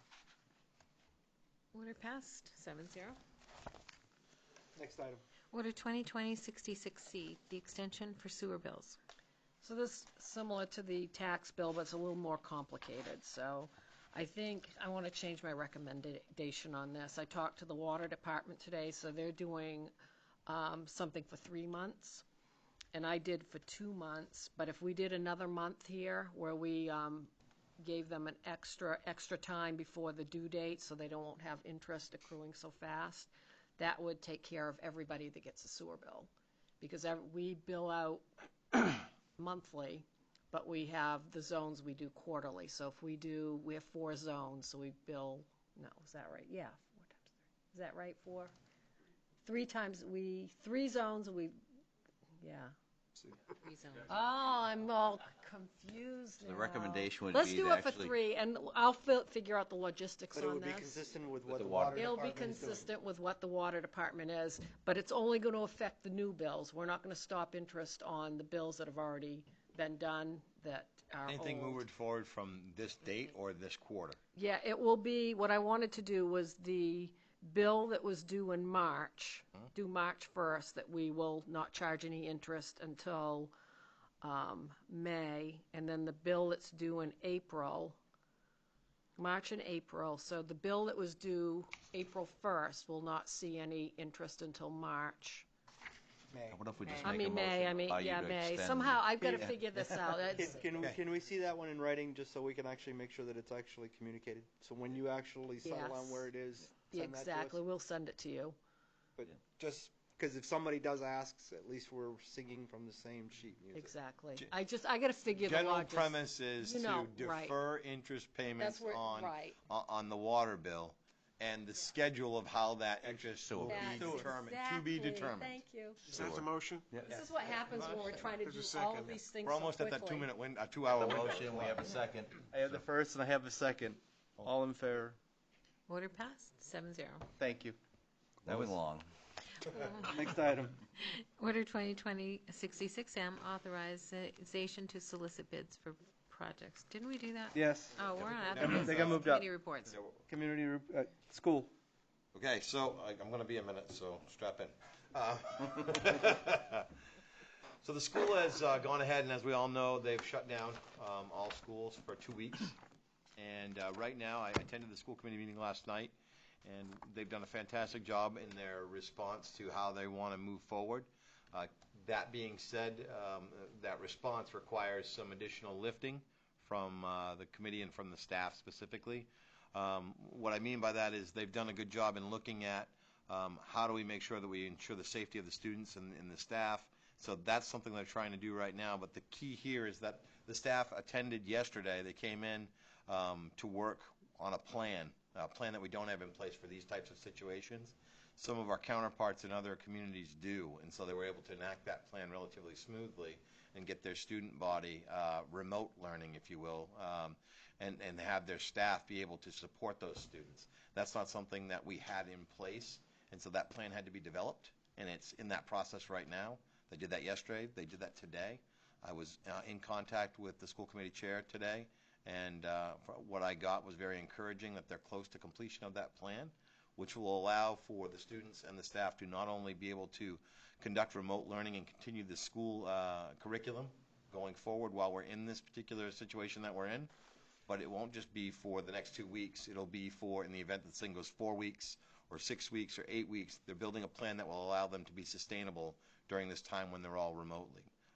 And so that being said, once that plan's completed, there may be a next step review on how do we get to the same place that maybe some of our counterparts in other communities are at, which is allowing staff and allowing the students to be able to do that remote learning outside of the building. So that's the place where we're at right now. I commend all of them for their hard work and what they're doing, and they're going to continue to keep doing that. So that's the update that I have for school right now. Perfect. Thank you. Planning. The planning board passed item 20-3, conditional use application for a marijuana establishment, which is Lisbon Cannabis Company at 5 Canal Street, and that passed unanimously. LDC. Big news at LTC right now is that basically Brett actually has taken upon the request of everything else. We're going to actually coast a little bit until we actually get out of the woods. I think Brett has a lot to work on, so I think he can keep pretty busy behind the scenes. And I think the activities moving forward, we can see what Randy doing. So I don't think it's a downtime, especially with the opportunity we gave tonight for the council for to even move forward with some of the bidding on the Graziano Square. So I think we're in good shape. So I think the idea to be safe and let the things happen, and things are still moving. So it's an important fact. Conservation was postponed, given recent events. Recreation. So, with the Recreation Department being closed, they also did go ahead and identify that the meals that they supply for our elderly community, they wanted to find a way to maintain and continue that. And so they, on the fly, were able to get creative and set up a delivery program, which I think is fantastic. And again, it's a testament to our staff and how they are mindful and thinking about our community on a whole. I got some great updates I just want to share. So we're also getting the meals that the school is providing as well for their students, those with food insecurity.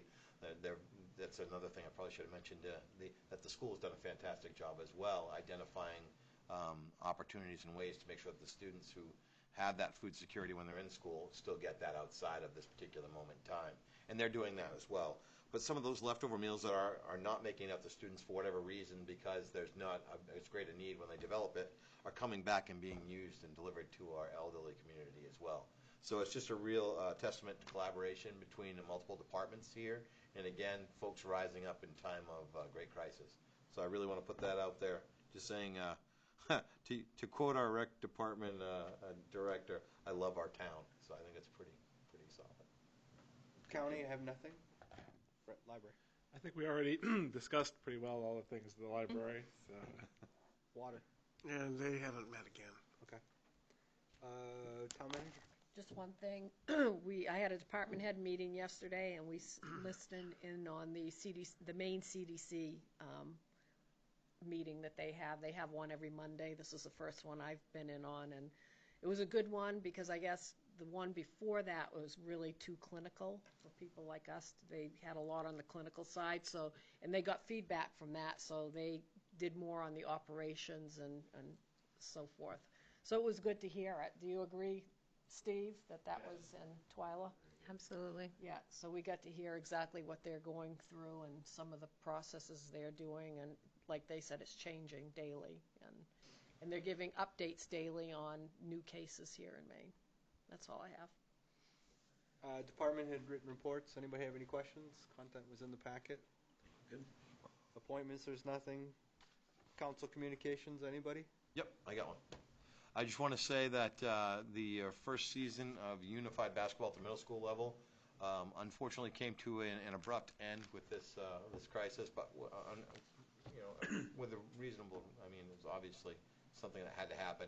I will say that I'm very impressed with the partner players that worked with our unified players for our first year. We had some natural leaders that came out and did a fantastic job. We won both of our games. Pretty excited about that. And the kids get to play in the new gym, and I don't know who was smiling more, me or them, but it was just awesome. So for our first season, although it wasn't the way we wanted to end, I'm very proud of the way these kids represented us when we went and visited other schools, and the way that they hosted our teams that came here. So hats off to the athletic director, Julie Colello, and to my counterpart coaching, Kevin Morissette, and to all the fine students who came out and played. Thank you. Anybody else? Yes, I have two things. Sure. These are extraordinary times, as we all know, and I think we have seen tonight that Diane and her complete staff have done a tremendous job in helping us keep prepared. I hope we continue with the effort, and so thanks, Diane. Thank you. Secondly, I'm available to do single warrant signatures, so nobody else has to panic. I can do it any day. Thank you for that. If I had to pick one topic that actually needs to be covered without exception, is the fact that Diane should not be chasing four of us to actually get in here. So, No, I may not do it that minute, but I can do yeah, it. but we have discretion on the school one because it only requires the four. But anything you need for a town warrant, we need all four signatures. So be listening for Diane, because I don't care if it's on your way to work or after work when you finally get home. It's essential, because nothing goes out that doesn't have four signatures on it. Yeah. We came dangerously close the last town warrant prior to this. And I'm still going to put them in dispatch Yes. after 4 It's a p.m. great place. That's a great place to, just a default place to leave Yeah, it. and I'll send you a text when I need your signatures and how many. I'll let you know how many. And if it's only one, you'll know Dawn will be doing it. So, Mr. Chair, you're telling me that Don can't sign 4 times, is what you're No. telling me? No. Yeah, no. No. He's the new guy? Doing a great I don't job. want to be fraud already, you know? Right. Nobody goes It's down just for a important nonprofit. to note that I can't legally disperse any warrants without that, and Right. it's hard. It's not so hard with the AP checks because I can control that, but it's the electronic ones for payroll. We'd have to stop that process and we have to have it done by 3 o'clock. The big one's the debt service. The debt service one was the one that was making her skittish last time, and Yeah, we because were that has to dangerously go out of close. state. That has to go out on a set date. We miss that, Yeah. we do not And they don't comply. send us the invoices in a timely manner. It's not, Yeah, I was going to say, is there any way to kind of sound the bell about 48 hours in advance of that thing? That way we can make sure we get our butts in here. Why is it a moving target every month? yeah, it's you, yeah. Okay. So it's I'm not trying to think, consistent. that happened to be a week. I think we had to do a special warrant on that because we got the invoice late. I think that's the one we had to do. Either that or it was an off council meeting week. If you were having a council meeting, it wouldn't have been an issue. Oh, yeah, it was the week, we pushed from the 3rd to the 10th. Yeah, I and think that was the that issue. caused We didn't all- have Somebody yeah. was in Hawaii and things went to pieces. Yeah, it's awful. We can't rely on Don.